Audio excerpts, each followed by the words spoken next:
So very good evening to all of you. Guys, if you can hear me properly, am I audible? Please confirm it in the comment section. If you can hear me, please mention yes or no in the comment section so that we can start this session.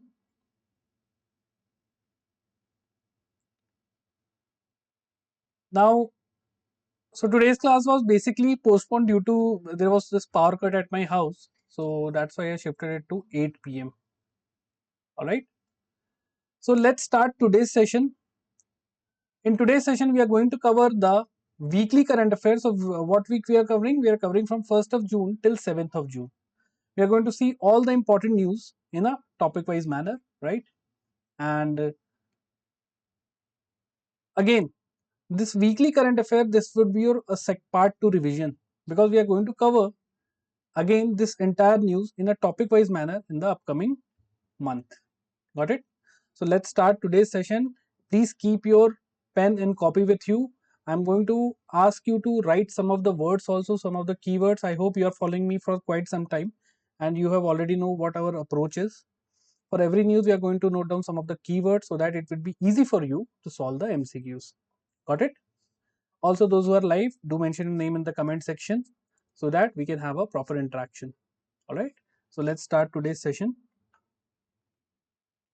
So we'll be starting with the national news. So first news was Kitchen and Menar wetlands in Rajasthan declared at Ramsar sites. And now India leads Asia with 91 wetlands, right? So let's see the what kind of question it can be framed from this particular news. So which of the following wetland is famously known as the bird village? So these are the options: Sambhar, Kitchen, Menar and Koleru. Now let's see the news, then we'll see the answer. So recently new Ramsar sites had been designated.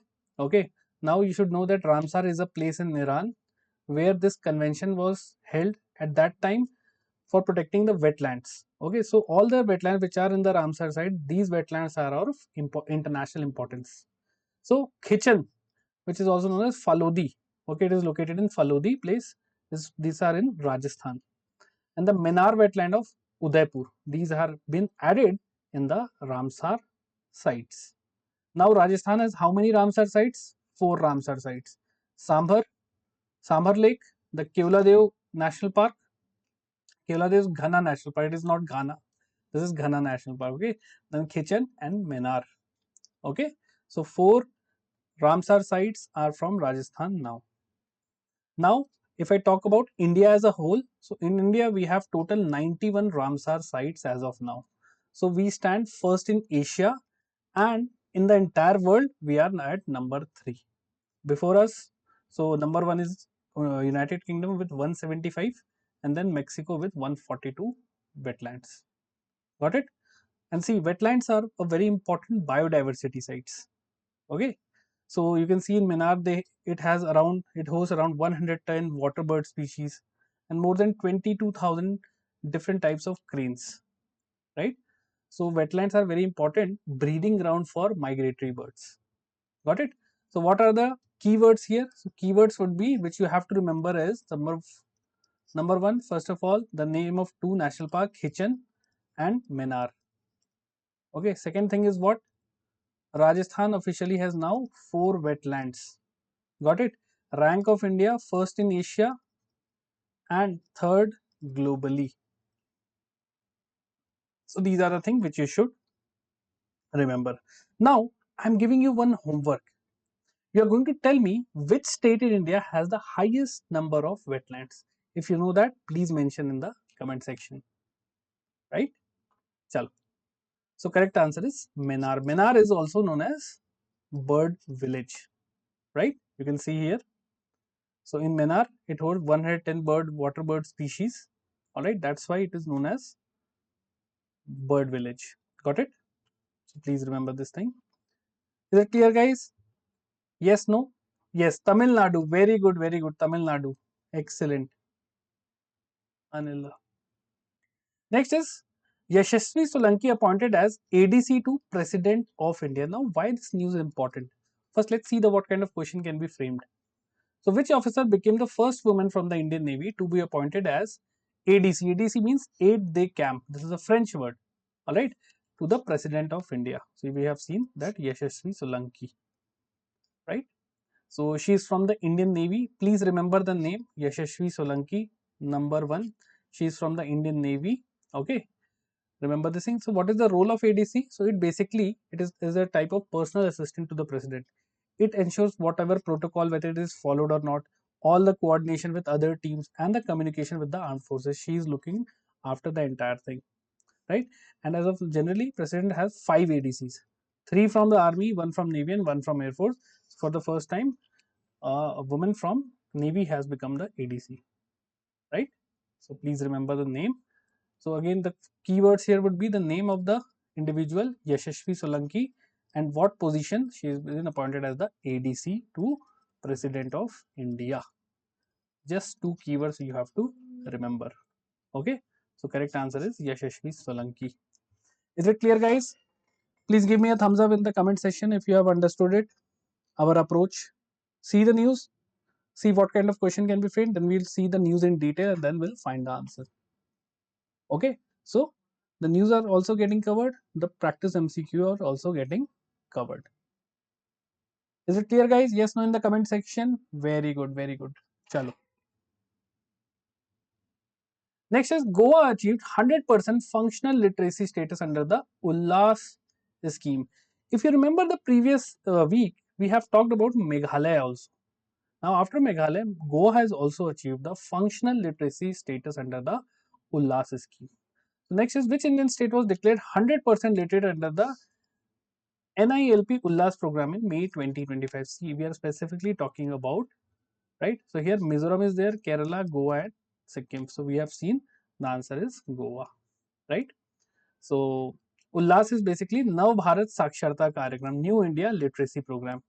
Okay, so Goa has achieved 100% literacy, functional literacy, please remember, under the Ullas program.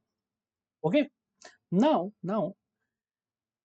Goa has actually become the second state to do so. Before it, Mizoram has achieved this. We have covered Mizoram in the previous lecture, previous week. Okay, so remember this thing. And see again, this Ullas program, it is aligned with the National Education Policy of India. It is a centrally sponsored scheme which was launched in 2022. For 5 years it has been, the scheme has been there. And what is the objective of this scheme? To provide lifelong learning. Okay, so remember this thing also about Ullas 2022 till 2027. Got it? So correct answer is Goa. So if they can also ask you that who are the top 2 states? So first would be the Mizoram and second would be Goa. Got it? Chalo.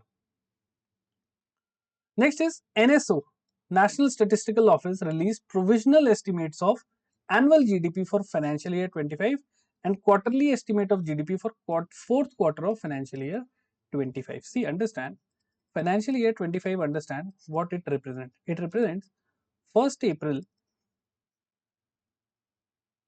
2024 till 31st March 2025.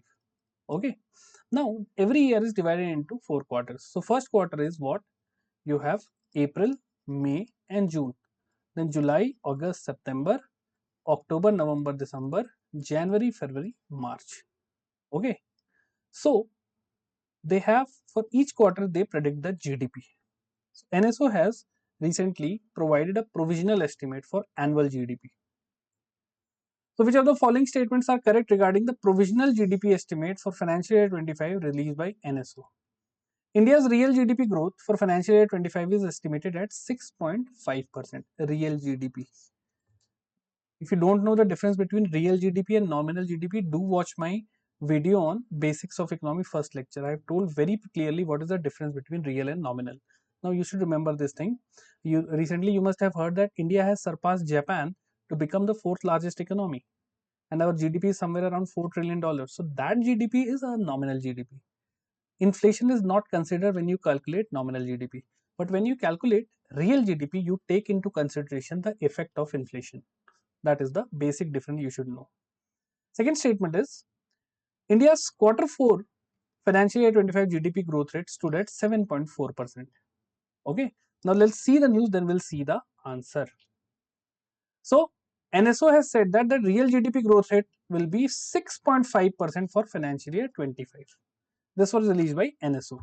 Again, National Statistical Office, it comes under Ministry of Statistics and Program Implementation. Got it? So please remember this thing. Next news is second part is the fourth quarter GDP will be at 7.4%. That is going to be driven by manufacturing and construction. Got it? So please remember this thing. All right. These two things you don't have to remember. All right. So what are the keywords here you have to remember for FY25? Real GDP growth rate is 6.5% and quarter 4 of FY25 is 7.4%. Okay, so the correct answer is B2 only. First is incorrect. Why? Because it was 6.5% and RBI has projected 6.6%. Again, see, first statement was real GDP growth rate of FY is estimated at 6.5%, comma, matching RBI projection. No, RBI has projected how much? RBI has projected 6.6%. It is well below, not well below, a little bit below of RBI's projection. That's why first statement is wrong, second only is correct. All right, is it clear, guys? Yes, no? Come on. Is the speed fine? Are you able to understand? Are you able to follow? I hope the speed is fine, Anna. We are not going very fast. All right, all right. Thank you, Kotea and Sunita, Anila. Very good, very good. Chalo. Next is DOP released Dhruva policy for National Digital Address, DPI. Let's see what is this. First of all, the full form of Dhruva is Digital Hub for Reference and Unique Virtual Address. Okay, just remember Dhruva equal to virtual address. Okay. So which of the following statements are correct regarding Dhruva Digital Address Initiative launched by Department of Post or Indian Post? First is Dhruva is developed solely by Department of Post without external collaboration. We'll see in the news. Second statement is Dhruva promotes address as a service and uses geo-coded digital addresses. Now let's see the news. So Dhruva policy, okay, released by Department of Post, which comes under Ministry of Communication. The full form of Dhruva is, please remember, Digital Hub for Reference and Unique Virtual Address. See, this question, these type of questions are also coming in your exam. For example, Dhruva is a policy. What does, let's say, V stand for?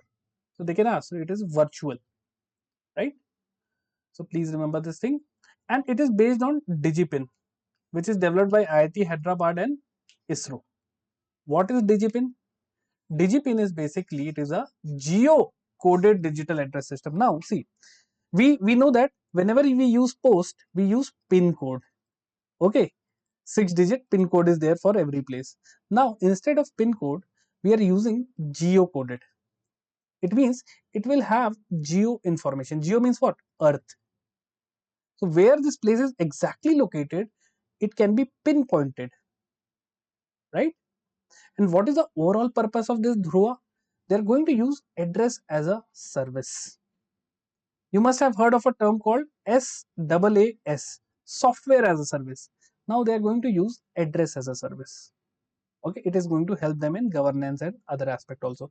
For e-commerce also, sometimes you give the pin code, but your delivery, your item delivery does not get properly delivered. They start roaming, sir, where are you? I'm not able to find. So geo, this digipin would be more accurate. Okay, so please remember this thing, Dhruva. Okay, so what are the keywords you have to remember? First of all, Dhruva policy, number one keyword. Who created? Department of Post. Okay, then what is the full form? Please remember this thing.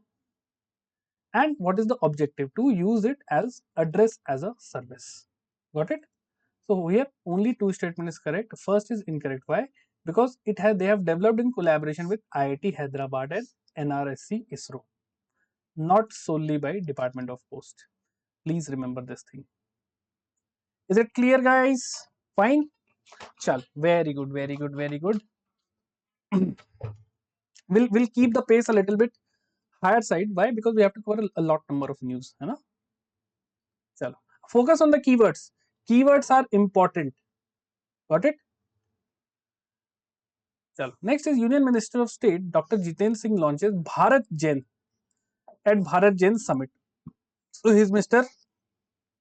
Dr. Jitendra Singh. Now, what is the name of the India's first government-backed multilingual AI large language model? Now, please remember LLM means large language model. You must have heard of Chat GPT. It is also a type of AI-based LLM. Okay, then we have Gemini from Google. Okay, so there are multiple LLMs. Now, government-backed. These are all what private. So government has created its own sarkari, है ना, government LLM. So correct answer is Bharat Gen. Let's see the news. So first of all, launch.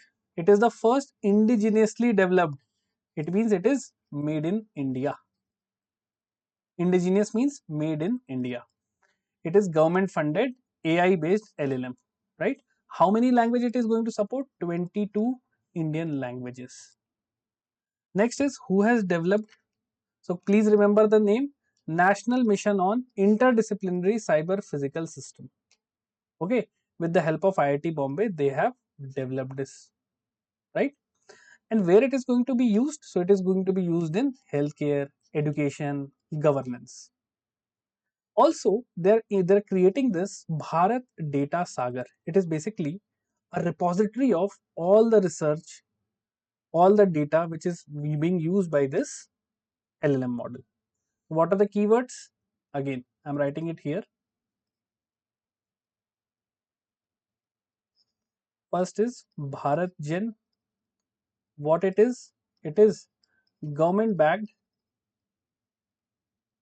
AI LLM. 22 languages it support. Created by NMICPS, Cyber Physical System. So these are the 1, 2, 3, 4 words you have to remember. Got it? Chalo. Very good, very good. Bharat Ji. Okay, correct answer is. Next is Gujarat becomes 24th state to achieve 100% rail electrification. In the first news, we have seen Goa becomes 100% functional literate. Here, Gujarat has become 100% rail electrification. Okay. So, which state, Indian state, was the 24th to achieve 100% railway electrification? So, correct answer is Gujarat. Okay. So, first keyword is Gujarat. What it has become? 24th state to achieve 100% electrification. Got it? Please remember this thing. Next is there's this national electrification drive. Indian Railways is trying to achieve 100% broad gauge electrification. Okay, so please remember this thing. And they have a support by CORE. What is CORE? Central Organization for Railway Electrification.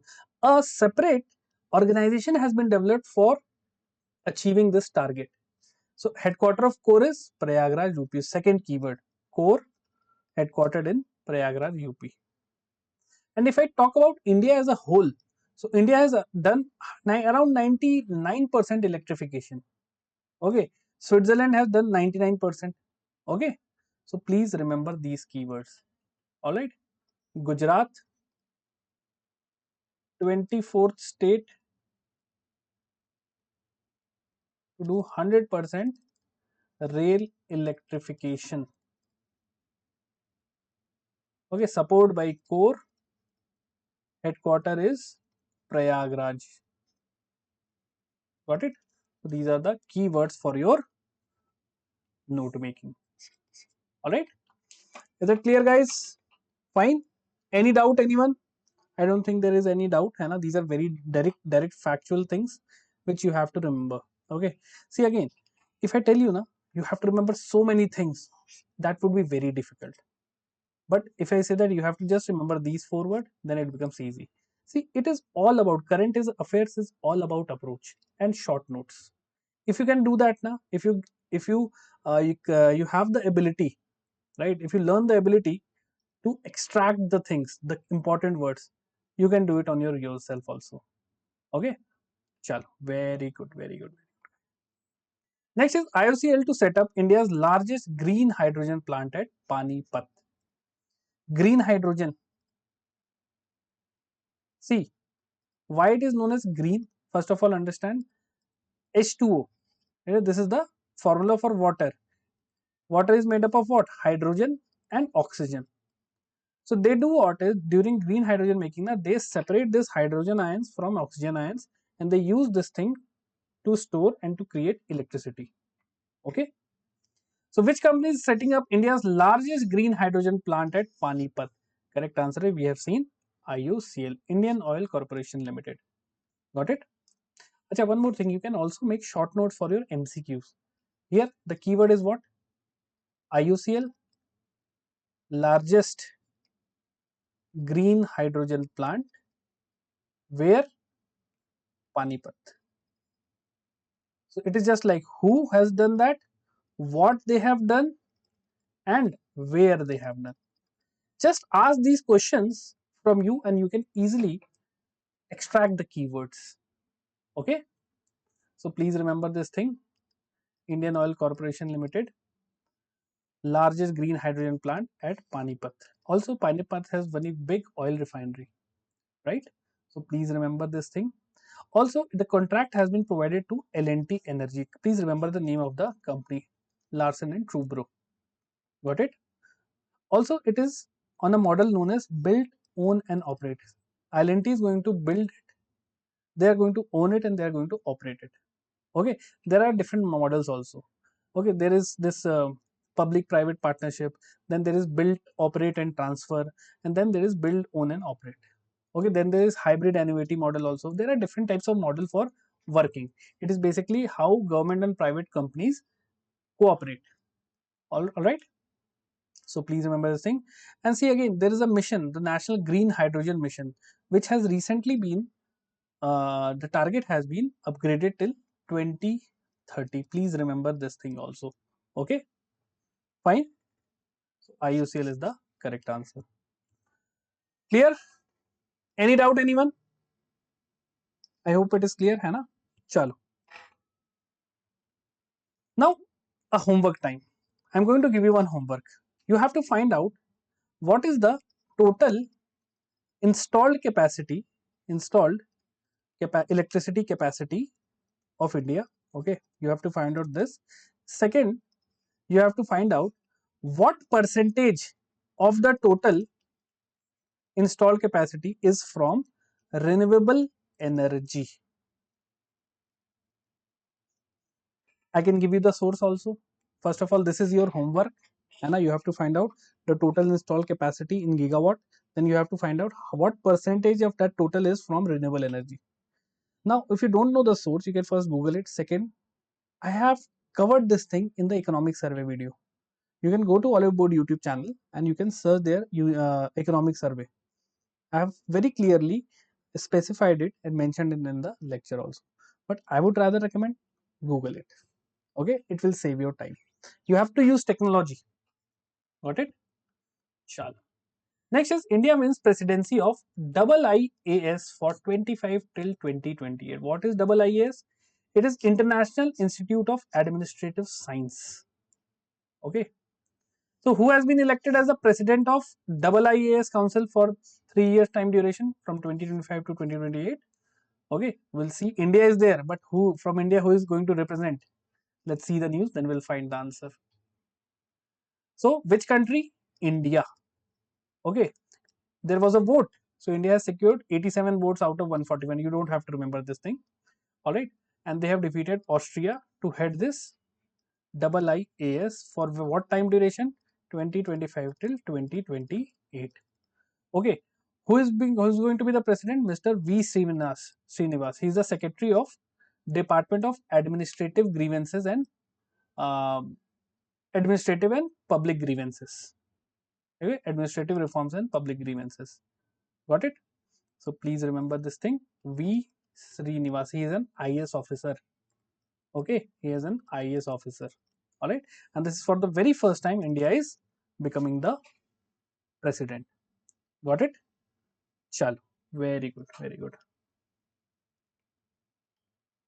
V. Srinivas is the correct answer. Okay, guys, I have to ask you something. See, I have changed the presentation here. You must have seen that previously we were covering in the dark mode. The background was dark. So many students claim that, sir, it is not very visible. So I have changed the presentation. Is it okay? Please let me know in the comment section if the presentation is visible, it is clearly understood by you or not.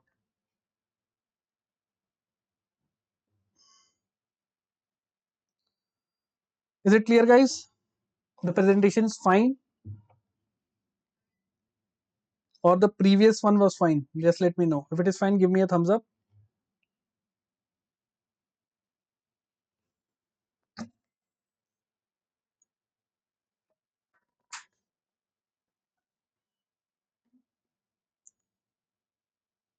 Got it.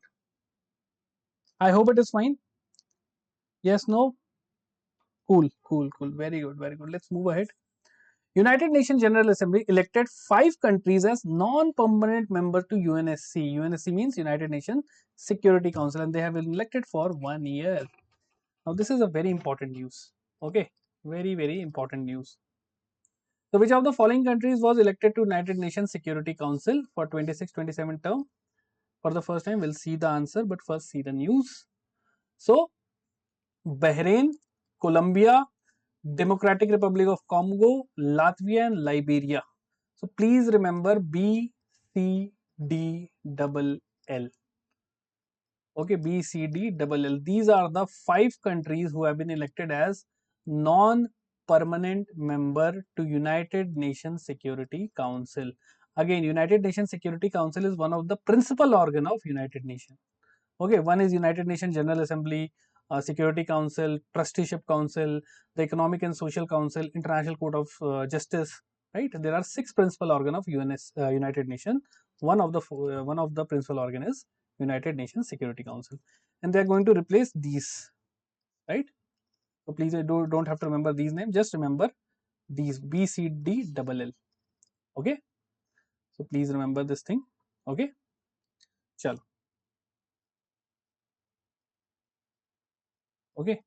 These are the short form for UNSC permanent member. Got it? 5 permanent member of United Nations Security Council. China, Russia, then FW you are going to find out. See, try to see, you should know all these names. Okay, these are static things. We should not forget static news. Okay, we should not actually ignore the static news. Whenever there is a current news, na, try to relate with the static aspects. What is United Nations? Where it was formed? Hai na? What is the headquarter? What are the 6 principal organs? Okay. For example, United Nations Security Council is regularly in news. So can anyone tell me how many members are there in United Nations Security Council? So I've told you there are 5: China, Russia, France. Okay. Then W you have to find out. Okay. Chalo.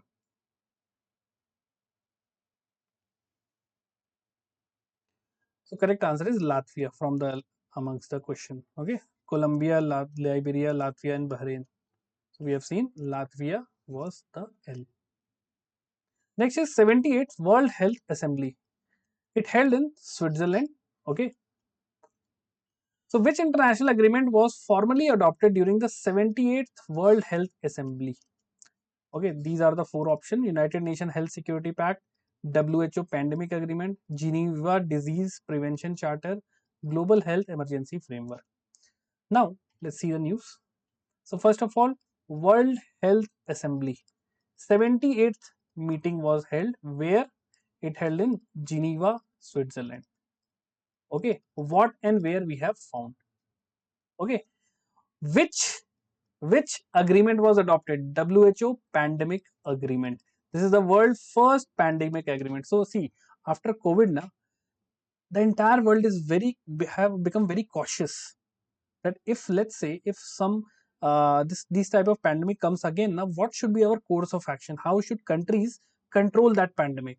So for that, WHO pandemic agreement was adopted. Okay. Also, who is the Director General of World Health Organization? Dr. Tedros. Full name I am not able to remember right now. Okay, if you remember, just remember Dr. Tedros is the DG of WHO. Got it? So please remember this thing. And see, there are some diseases, okay, which have been eliminated. So six African nations have eliminated this Kala Azar. Polio has been declared over in Madagascar, right? So these are some non-communicable diseases also. Okay, you don't have to remember this thing, just remember this. Clear? Now, from one very important news that USA has withdrawn itself from the World Health Organization. They have stopped giving the funding also. Okay, because USA don't consider these things.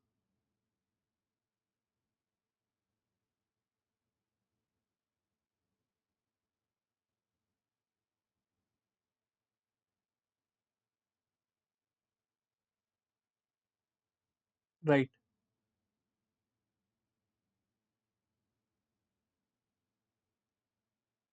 Okay.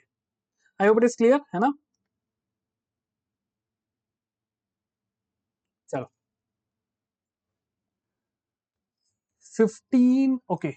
So yeah. The five permanent members of United, again, five permanent members of United Nations Security Council. I asked you curfew. The short word is curfew. C for China, R for Russia, F for France, U for USA, and U for United Kingdom. Now you can remember five permanent member of United Nations Security Council, curfew. Non-permanent member we have just seen, है ना? चलो. So WHO pandemic agreement is the correct answer. Next is Malaysia and UAE jointly elected as the presidency of United Nations Habitat General Assembly for 25-29. So what, whose presidency? First let's see the question. What kind of question can be framed? So consider the following statement. Malaysia and UAE were unanimously elected by all 193 member states. UAE co-presidency aligned with Sustainable Development Goal 11. Third statement is Malaysia's Housing Minister NGA Korming will serve as President of the Assembly. Now let's see, there are three statements. This is a very difficult question. First of all, three statements are there. But can we eliminate one or two statements? First see the news, then we are going to eliminate. So Malaysia and UAE. Make a keynote. Malaysia and UAE. Who? Malaysia and UAE. What they have done? They are going to co-lead or co-president the United Nations Habitat. Got it? They were unanimously elected. Alright, all 193 members have elected them. Now, one very important thing is what is the headquarter of United Nations Habitat? UN Habitat. So it is based out of Nairobi, Kenya. And this conference was also held there. Alright, so please remember this thing. Okay, so from Malaysia, who is going to be the representative? Naga Korming. He is the housing minister. He is going to serve as the president.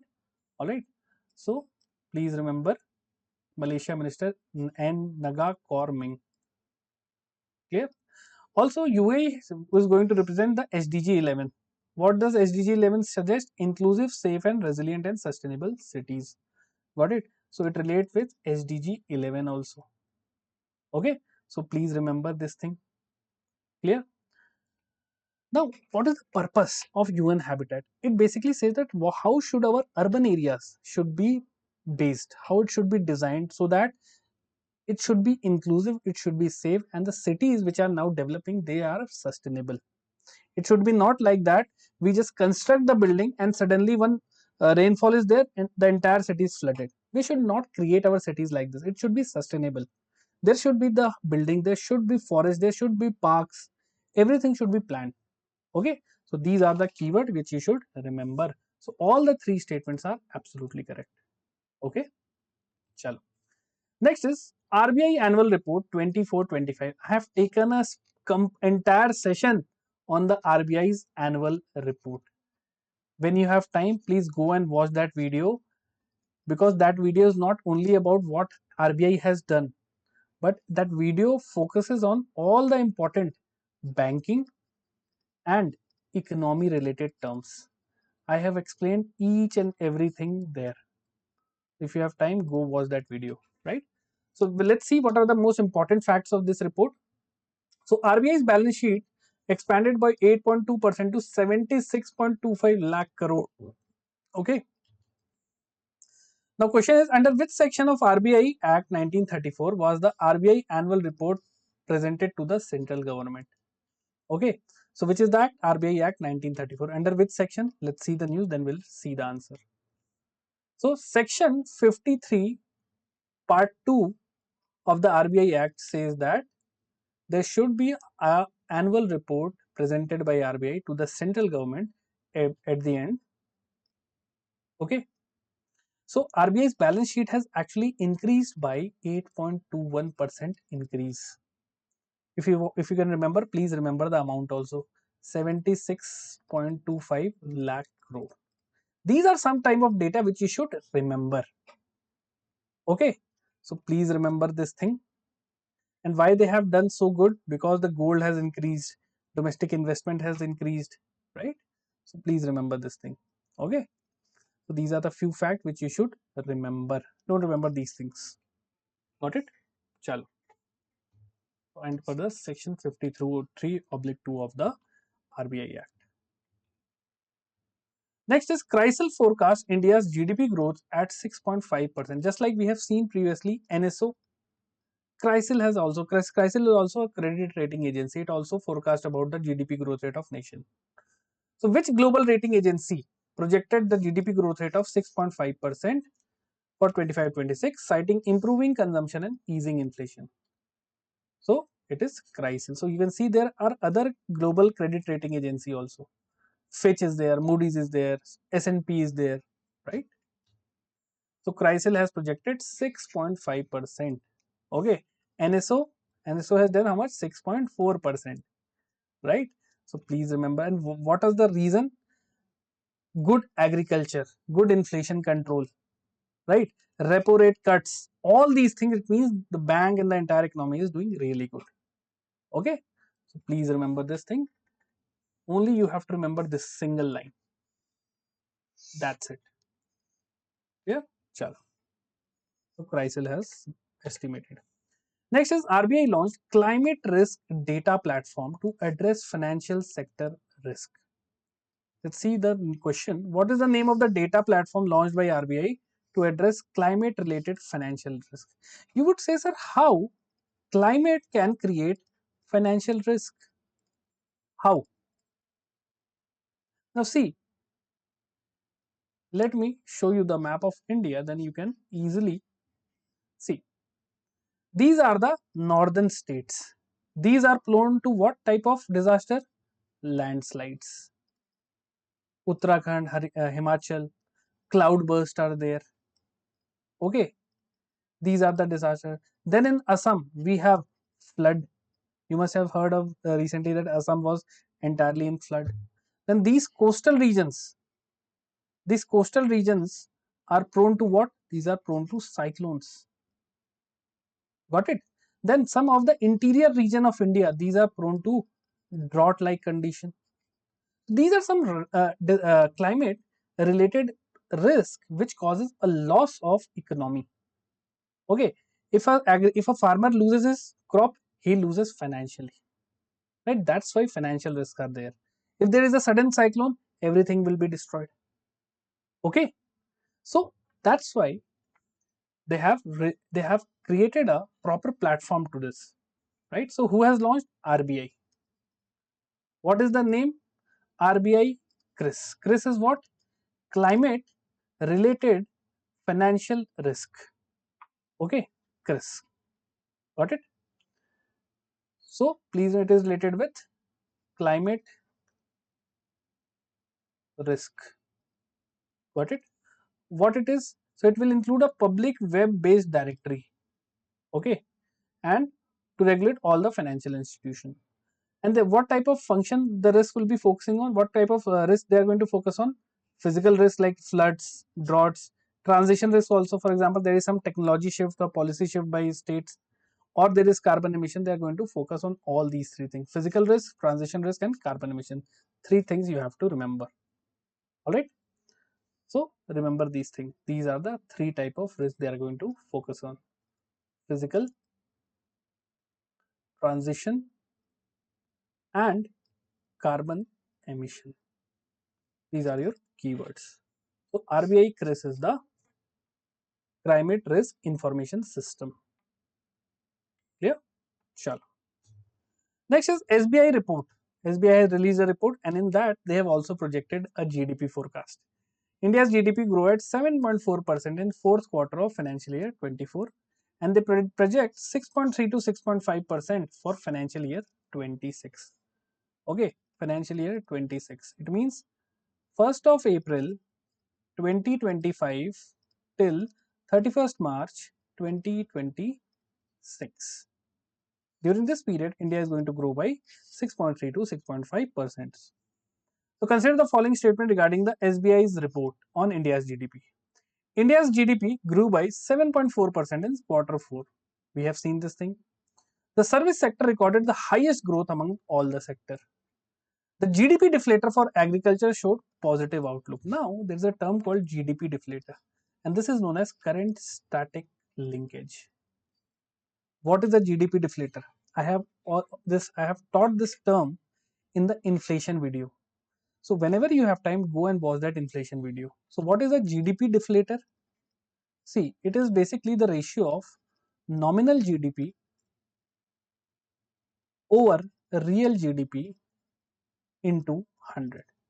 Okay, if GDP deflator, okay, now see, if GDP deflator is greater than 1, it means there is high inflation. If it is less, it means there is no inflation or there is deflation. If it is equal to 1, it means there is no rise and fall. Everything is equal. Got it? So we'll see the answer first. Let's see the news. So they have told that the quarter 4 of FY25 growth will be 7.4%. Okay, right? Is it clear? Then they have projected for financial year 26. The financial year 26 growth rate would be 6.3 to 6.5%. NSO has also said the same thing, right? And they talk that GDP deflator, okay, slowed to 3.1%. Got it? And in which agriculture has highest 3.2%, industry plus 1.5%, and in service sector it was low. It is a good thing, right? So please remember, and service sector expanded by 7.3%, right? Please remember, in finance and real estate 7.8%. So only 1 and 2 are correct. Third statement is incorrect. Agriculture deflator was negative, right? So sorry, agriculture so minus is there. Sorry, my bad. Minus is there, so we can write it here. It was minus 3.2%. It means in agriculture sector, the inflation trend was low. It was not very high. In industry, it was plus 1.5%. Okay. So please remember, 1 and 2 are correct. Third was incorrect. Okay. Chalo. Very good. Next is CGA data. What this data said that India achieves fiscal deficit target of 4.77% of GDP in financial year 25.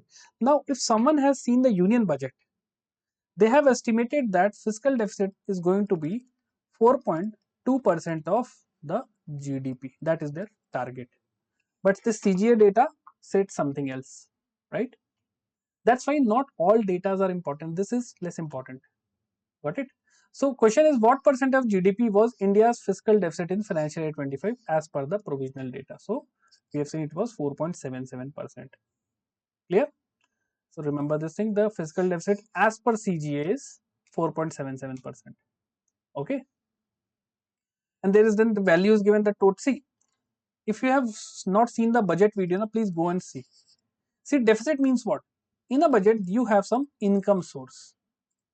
And then you have certain expenditure, just like in your home. Your income is what? Your father's salary, let's say. Your expenditure is school fees, electricity bill. So if your expenditure is high and income is low, then you are in a deficit. Similarly, if you talk about the entire nation, there is a government budget. If the government income is less and expenditure is more, it means we are in a deficit. You will say, sir, how it is possible? See, government has multiple schemes running. They will provide money. So you can see here the total expenditure was 46.65 lakh crore. Okay, which was bifurcated into revenue expenditure and capital expenditure. Revenue means day-to-day expenses of government, like paying salary, paying pension. Capital expenditure means construction of railways, highways, your this Chenab bridge. These are all part of capital expenditure. Okay. Now you will see this is the expenditure. This is the this part. What about revenue? Revenue was 30 lakh crore. Your expenditure is 46.56. Your receipt is only 30.78. Okay. So you would be in deficit. You're definitely going to be in deficit, right? So again, our target for financial year 26 is 4.4%. Please remember this thing. And for financial year 27, it is 4.5%, right? See, as per the FRBM Act, we have to reduce our fiscal deficit to 3% of GDP. That is our actual target as per the FRBM Act 2003, Fiscal Responsibility and Budget Management Act. And as per that act, the revenue deficit should be zero, right? So just remember this thing, Hannah, 4.77%, that would be more than enough. But see, again, this news would be more clear to you if you have seen the budget video, how these are calculated, what are the different components, what is capital expenditure, what is revenue expenditure, what is capital receipt, what is revenue receipts. Okay, that would be more clear, than this news would be the more clear to you. But right now, just remember the numbers here. Next is defense related news. Nomadic Elephant 2025. So see, this is a military exercise. Whenever there is a military exercise, please remember countries, name of the countries which have participated. Second thing, the edition. Third thing, type. Is it a naval, military, army, or a air force exercise? And fourth is location. These are the four aspects you have to read in any military exercise. So 17th edition of India-Mongolia joint military exercise held in Ulaanbaatar, which is the capital of Mongolia. This is a very cold place, right? Surrounded by China and Russia. Where is the 17th edition of Nomadic Elephant exercise held? Answer is Ulaanbaatar. So let's see the news. So which is the edition? 17th edition. Who are the countries involved? Countries involved are India and Mongolia, right? So India plus Mongolia. Name of the exercise? Nomadic Elephant. Please remember this name. Okay, please remember this thing. And their focus would be on different aspects of training, right? The previous edition, the 24th edition, was held in Meghalaya, Umroi, right? So remember this thing. Nomadic Elephant, one, India, Mongolia, and the 17th edition. And the location is Ulaanbaatar. Four things you have to remember. Got it? Chalo. Next is appointments. Germany's Annalena Baerbock, very difficult name, elected president of the United Nations General Assembly. This is a very, very, very, very, very important news. Please mark it down. Okay, so who was elected as the president of the 80th United Nations General Assembly in 2025? Correct answer is Germany. Okay, so please remember the name. Country is Germany. Who has been elected? The foreign minister. She was the former foreign minister of Germany, Annalena Baerbock. Very difficult name. Just remember AB. Okay. So please remember this thing. And her tenure will going to start from 9th of September 2025. And she has actually replaced Philmong Young. He was the former Prime Minister of Cameroon. So please remember this name also. Okay, the former, who was the former United Nations General Assembly President. Okay, please remember this thing. And she belongs from German Green Party. You don't have to remember this thing. All right, chalo. These are the keywords. Germany, Annalena Baerbock, 80th UNGA President. Next is EY India. Ernst & Young India Chairman Rajiv Memani took over as the CII President for financial year 26. What is CII? Confederation of Indian Industries. Okay, so who has been elected as the President? Rajiv Memani. Okay, so Rajiv Memani, he is the CEO of EY company.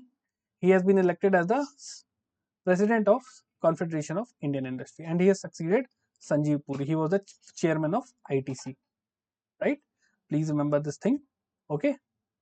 Chalo, you don't have to remember these things. Next is China launches, so science and tech related news. China launches Tianwen 2 space probe to collect pristine asteroid sample. Now, let's see the question first.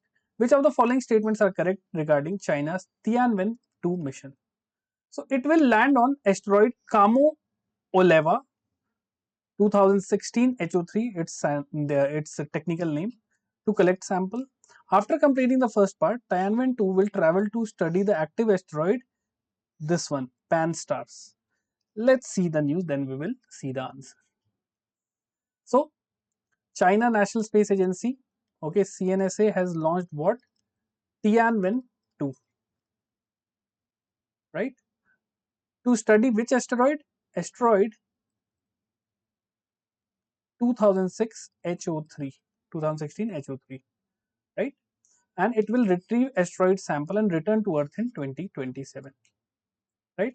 So this asteroid 2016 HO3 is also known as Kamo Leva.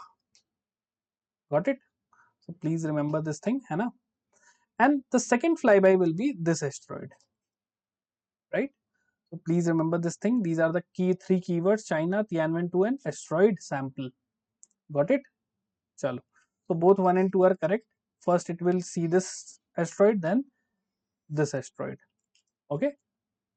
Chalo. Next is awards and recognition. Kumar Mangalam Birla awarded with UISISPF Global Leadership Award. So who among the following was honored with 2025 Global Leadership Award by USISPF? So Kumar Mangalam Birla. Let's see the news. What is this USISPF? So it is basically US India. Okay. So please remember, Anna. So please remember the name of the person and the award name. Okay, Leadership Award. Got it? Please remember this thing. Okay, rest news you don't have to remember. These are some extra facts you don't have to remember. Alright, that's why see it is just for your understanding. But the main thing is who won the main award. That is more important. Clear? Chalo. So it is United States India Strategic Partnership Forum, USIPF. Next is President of India Draupadi Murmu conferred National Florence Nightingale Award 2025 to 15 nursing professionals. See, Florence Nightingale, she was a, you can say, just like Mother Teresa, है she was also known as the lady with the lamp, Florence Nightingale. Okay, so which national award was conferred by Draupadi Murmu? So correct answer is National Florence Nightingale Award. Okay, how many awards were, how many people were selected? 15 nursing professionals. Okay, so please remember this thing. Now this, you should know about this award. So this award was basically instituted by Ministry of Housing and Family Welfare in 1973. Okay, and this award consists of a certificate, a medal, and a cash prize of 1 lakh rupees. Right? And she is Florence Nightingale is known as the founder of modern nursing. Again, India is one of the biggest hub of nurses, and we are actually sending our nurses to places like Japan, Germany. Why? Because Japan and Germany, there are a lot of old people, and our nurses are being sent there to help them. These are known as what? Pink collar jobs. Okay, nursing and all these things, these are known as pink collar jobs, mostly done by women. Have you ever visited a hospital? See, I'm telling you about a general trend. See, right now I'm staying in Bhopal. In majority of the hospitals now, maximum nurses are from Kerala because they are specifically trained there. An entire economy is running over that. Okay, chal. So National Florence Nightingale Award. Next is Thailand. Opal Shushata Chuangsri, very difficult name again, crowned Miss World 2025 in Hyderabad. So this Miss World event was in India, है ना? So who won the Miss World? Thailand. Okay. So please remember the name of the winner, Opal Shushata Chuangshi. Okay, she is from Thailand. She has become the Miss World 2025. Where it was held? In Hyderabad, Telangana. Right? Please remember this thing. Okay. And rest, you can remember the first runner-up. She's from Ethiopia. That's it. Nothing less, nothing more. Okay. Chalo. Next is reports, and please correct it. This it is reports, है ना? Reports and indices. So Candor Hurun India Women Leadership List, recognizing 97 influential women shaping India's economy. So basically, this list is going to award and recognize most 97 most influential women who has helped Indian economy to grow. So who topped the professional category award? So let's see the news, then we'll see the answer. So see, there are 97 women. They were selected across different categories. Okay, so top recognition were Shanti Ekambaram. She is Kotak Mahindra Bank, right? She topped in the professional category. Okay, so please remember this thing. Youngest Mrunal Panchal. She is 26. She is also an influencer founder. And Arpita Singh, 87-year-old. She is an artist. She was also recognized. Okay. So correct answer is Shanti Ekambaram. She is the Deputy Managing Director of Kotak Mahindra Bank. She has topped the professional category of the Hurun India Women Leadership List. Next is ISRO released Indian Space Situation Assessment Report. How our space sector is doing, this report talks about that. So which ISRO prepared reports tracks India's space situational awareness and satellite status. So out of this thing, first let's see the news. So ISRO chairman has released this ISR report, okay, which is prepared by IS4OM, which is the nodal agency of space sustainability, right? So they talked about that. Right now we have in 2024, and by December 2024, India has launched around 136 satellites. We have launched. Out of this, 22 are operational in low Earth orbit, 31 in geosynchronous orbit. See, I'm giving you one homework if you can do that. What is the difference between PSLV and GSLV? If you have free time, na, please read about this thing. This is your homework. All right. So this entire reports talk about this India's space scenario. You don't have to go and read everything. All right. Chalo. Just remember the name of the body, है ना? ISAR report. Please remember this thing. Okay. So Indian Space Situational Awareness Report released by IS4OM. Okay. Chalo. Next is books and author. So Indira Gandhi and the Years That Transformed India. The name of the book, it has been released by Srinath Raghavan. Okay. So in which of the following statements are correct regarding the book Indira Gandhi and the Years That Transformed India? It is written by Srinath Raghavan and it explores Indira Gandhi's political life between 1966 to 84. It was published by HarperCollins. Let's see. So the name of the book, please remember. Okay, and it is published by Penguin Publication, not HarperCollins. And the writer is Srinath Raghavan. These three things you have to remember. That's it. Okay, and this book basically talks about Indira Gandhi's political journey. Right? Rest you don't have to remember. So A1 only is correct. Second is incorrect because it is Penguin Publication, not HarperCollins. Next is sports related news. Glenn Maxwell retires from ODI cricket. Heinrich Klaasen retires from international cricket. So he is a South African player. Glenn Maxwell is an Australian player. Okay. So Glenn Maxwell holds the record for fastest double century in one day international against which team? So it is our favorite. Right. So Glenn Maxwell has been retired from one day international. Okay. He is now going to focus only in T20. And recently Virat Kohli has also retired from Test cricket. Right. So Mr. Maxwell has fastest double century against Afghanistan. He has scored 201 runs out only in 128 balls, right? And this Henrik Klaasen is from South Africa. He has retired from all form of cricket, and he's just 33 years old, my age. He's retired from cricket in 33 years. He has retired, है ना? चलो, so against Afghanistan. Next is Asian Athletic Championship 2025. Very important news. India finishes second with 24 medals, China tops. These are the things which you should remember. So, who ended India's 36-year wait for a gold medal in men's 3000 steeplechase at 2025 Asian Athletics? Let's see the news. So, first was China. India came at second. All right, how many medals? 24 medals. Right, and from India, Gulveer Singh won double gold in 5000 meter and 10,000 meter races. And Avinash Sable won the India's first gold in 3000 meter steeplechase after 36 years. Please remember this thing, Avinash Sable. Okay, chalo. Next is obituary. Kannada poet and playwright H.S. Venkatesh Murthy passed away. He was a poet as well as a playwright. So, which language did H.S. Venkatesha Murthy primarily contribute through his literary works? Telugu, Kannada, Tamil, or Malayalam? So, he is a Kannada poet. Please remember this thing. So, please remember the name H.S. Venkatesha. Okay. And he has done many poetry, dramas, translations, many things. And he has won the Sahitya Academy Translation Prize in 91, Sahitya Academy Award 5 times. Now, this is something big. 5 times Karnataka Sahitya Academy. Okay, so you have what you have to remember that here the name you have to remember and which language or state he belongs to. Okay, these two things you have to remember. That's it. Okay, so Kannada, right? So guys, this was the weekly current affairs.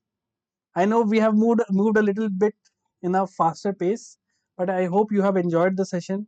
You have understood each and everything. If you have enjoyed the session, do give me the rating. I'm expecting 5 star from all of you. All right, guys, and I'll see you in the next video. And if you have enjoyed the video, do give it a like and share it with your friends. Right?